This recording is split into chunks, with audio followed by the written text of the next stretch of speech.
চলমান আন্দোলন হচ্ছে দুর্নীতির বিরুদ্ধে। তার সঙ্গে দাঁড়িয়ে জব কার্ড নিয়ে, জব কার্ড বাঁচাও 100 দিনের কাজ কোর্ট নির্দেশ দেওয়ার পরেও কেন্দ্র এবং রাজ্য সরকার মিলে কাজ দিচ্ছে না। এখানে কাজ নেই বলে পরিযায়ী শ্রমিকরা যাচ্ছে, পরিযায়ী শ্রমিকদের ওপর আক্রমণ হচ্ছে। সেখানে দাঁড়িয়ে বিজেপি আর তৃণমূল তাদেরকে ফুটবল নিয়ে খেলছে পিংপং বলের মতো। সেখানে আমরা তোমার গিয়ে পরিযায়ী শ্রমিকদের নিয়ে সংগঠিত করে আন্দোলন সংগ্রাম করা হচ্ছে তাদের নিরাপত্তার প্রশ্নে। আর এসআইআর নিয়ে যেটা হচ্ছে, তীব্র আন্দোলনের থেকে বেশি দরকার একেবারে বুথ লেভেলে আমাদের রেড ভলান্টিয়ারের মতো একেবারে হেল্পলাইন এবং কমরেডরা থাকছে, যাতে নাহলে মতো আতঙ্ক আছে। একটা জেলায় দেখবে সাব ডিভিশনাল কোর্টে হাজার হাজার অ্যাপ্লিকেশন জমা পড়ছে এফিডেভিট করার জন্য। কারণ একজন একটা রিসার্চার হায়দ্রাবাদে দারুণ রিসার্চ করেছে সাউথ ইন্ডিয়ায়, যে কিভাবে নামের একটু বানানের হেরফের হলেই তাদেরকে বাদ দিয়ে দেওয়া হবে, আর নানা রকমের নামের বানান হয়ে যায়। সেখানে আমাদের রাজ্যে সবাই এফিডেভিট করছে, সে নামগুলো ঠিক করার চেষ্টা করছে। আমরা বারবার বলছি ভুয়ো ভোটার বার করো, মৃত ভোটার বার করো, কিন্তু জেনুইন ভোটারদের বাদ দেওয়া যাবে না। এখানে ভোটে কারচুপি করেছে তৃণমূল আর বিজেপি একসঙ্গে মিলে। শাসক দল ইলেকশন প্রসেসকে ব্যবহার করে নিজেদের স্বার্থে। ডায়মন্ডহারবারে সবচেয়ে বেশি ভোট লুট হয়েছে। আমরা আহ্বান জানিয়েছি সবাইকে নিজের নিজের অভিজ্ঞতা লিখুক। গত 10 বছর ধরে আমাদের রাজ্যে পুরসভা, পঞ্চায়েত, ইউনিয়নের, ক্রেডিট সোসাইটি, কোঅপারেটিভ, কিভাবে বিভিন্ন ক্লাব দখল করা হয়েছে নির্বাচনকে কারচুপি করে। তৃণমূল কিভাবে দখলদারি রাজনীতি করছে এবং কিভাবে বিজেপির হয়ে কাজ করছে, আবার বিজেপি কিরকম তৃণমূলের হয়ে কাজ করছে। গোটা দেশে শাসক শ্রেণী এক, এবং সেখানে বিজেপি তৃণমূল তারা বামপন্থীদের বিরুদ্ধে এখানে যে কাজটা করেছে। এখন অনেকে বুঝতে হবে, যার বলে সিপিএম শূন্য কেন, বামপন্থীরা শূন্য কেন, তাহলে নির্বাচন কারচুপির যে কি কারখানা তৈরি করেছে এরা দক্ষিণপন্থীরা, এটা তার প্রমাণ। সেজন্য আমরা সেটাকে এক্সপোজ করব, সেই লড়াই আমাদের চলবে। এবং সবচেয়ে বড় সিদ্ধান্ত, এই যে ট্রাম্প 50% যে শুল্ক করেছেন, 25% শুল্ক, তারপরে আবার আরো 25% ফাইন করে, এখানে যারা মানে প্রো আমেরিকান যারা ছিল দালাল, তাদের তো এখন খুব বিপদে পড়েছে। আমাদের দেশের বিদেশ নীতি আমরা বলেছিলাম যেরকম মার্কিনী সঙ্গে ঝোঁকা হবে না, স্বাধীন হবে। এখন সাউথ সাউথ কোঅপারেশনের কথা বলা হচ্ছে। এখন মোদি চীনে যাচ্ছেন। আমরা চাই প্রতিবেশী দেশগুলোর মধ্যে ভালো সম্পর্ক হোক, এটা বলারই এক সময় অন্যায় ছিল। আর তার সঙ্গে দাঁড়িয়ে এশিয়াতে মার্কিন সাম্রাজ্যবাদের দাদাগিরি চলবে না। সাম্রাজ্যবাদ যা করছে, ইসরায়েলকে নিয়ে প্যালেস্টাইনে যা গণহত্যা হচ্ছে তার বিরুদ্ধে। এবং 1 সেপ্টেম্বর আপনারা জানেন, দ্বিতীয় বিশ্বযুদ্ধের পর থেকে বিশ্ব শান্তি দিবস হিসেবে পালন করা হয়। যুদ্ধের বিরুদ্ধে শান্তির পক্ষে প্যালেস্টাইনের সংহতি এবং মার্কিন সাম্রাজ্যবাদী দাদাগিরির বিরুদ্ধে আমাদের বিশাল সমাবেশ হবে। সমস্ত বামপন্থী দল, সংগঠন, গণসংগঠন, বিভিন্ন সংস্থা, সবাইকে আমরা আমন্ত্রণ জানাচ্ছি, যেখানে দাঁড়িয়ে আমরা কলকাতার বুকে 1 তারিখে সাম্রাজ্যবাদের বিরোধী আন্দোলনের পীঠস্থান কলকাতা তার হৃত গৌরব ফিরিয়ে আনছে।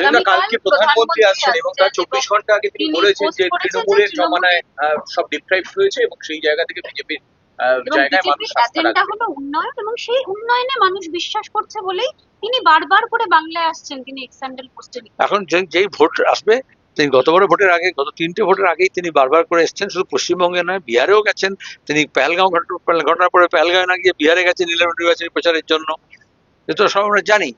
আর তিনি যাওয়া মানে কি আমরা জানি না। এখন যে এসআইআর করা হচ্ছে বা বাংলাদেশের বিধানের নাম করা হচ্ছে, মোদী যখন 2014-তে যখন আসামে ভোটের প্রচারে গিয়েছিলেন, তখন বরাক ভ্যালিতে গিয়ে বলেছিলেন যারা ওপার থেকে এসছে তাদের সবাইকে আমি নাগরিকতা দেবো। আর সেখান থেকে ব্রহ্মপুত্র উপত্যকায় একই দিনে গোয়ালপাড়ায় গিয়ে বলেছিলেন যারা ওপার থেকে এসছে তারা বড়িয়া বিস্তার বাঁধলেও সবাইকে তাড়িয়ে দেবো। তো আসলে এই তো বিভাজনের রাজনীতি করছেন। এবং এখনো আসামের ওই যারা ছিন্নমূল মানুষ এসেছিলেন, শরণার্থী মানুষ এসেছিলেন, তাদের কাউকে কোনো নাগরিকতা দেওয়া হয়নি। ডিটেনশন ক্যাম্প, ডিলিশন, ডিভোটার্স এখনো সে অবস্থায় আছে। সেটাই আবার তিনি বিহারে করতে চাইছেন, সেটা আবার পশ্চিমবঙ্গে করতে চাইছেন। সুতরাং মোদী যাওয়া মানে হচ্ছে বিপদ বাড়া, এটা সবাই জানে। আর উনি আসছেন তার নিজের রাজনৈতিক স্বার্থে, সরকারি কাজের অজুহাতে। যেমন মমতা ব্যানার্জি করেন, সরকারি মিটিংকে ব্যবহার করেন ভোটের প্রচারের জন্য, তার নিজের দলীয় কাজের জন্য। একই কায়দায় দক্ষিণপন্থীরা করে।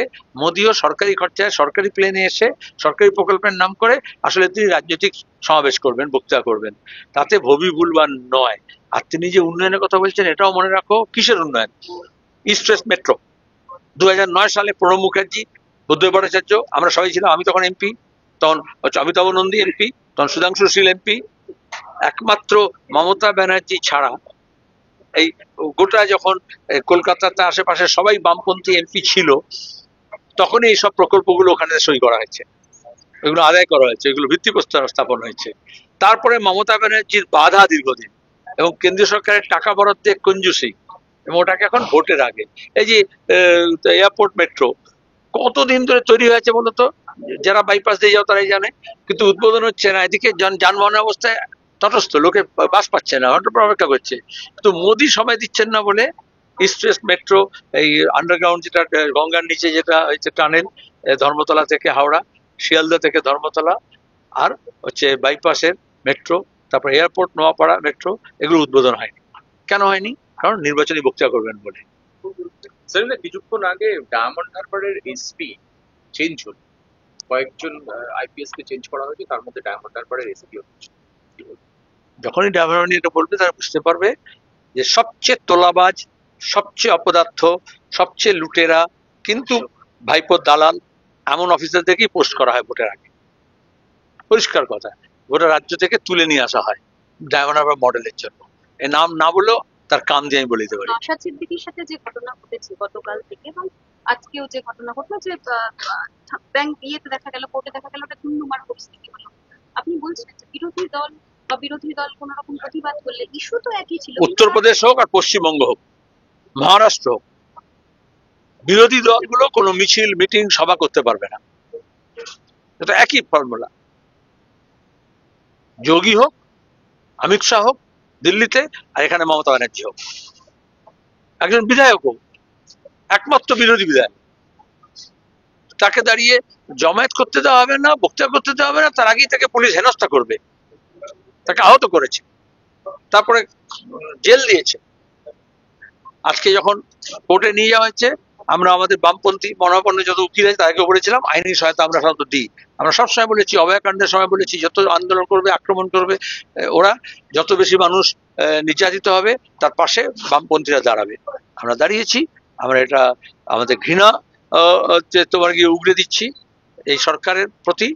এবং নওশাদ সিদ্দিকী হোক বা বিরোধী যারা আছে কর্মী, তাদের এটা বুঝতে হবে যে তৃণমূলের কাছ থেকে কোনো রকমের গণতান্ত্রিক পরিবেশ, পরিসর বা সুযোগ বা অধিকার আশা করা যায় না। একে উৎখাত করতে হবে।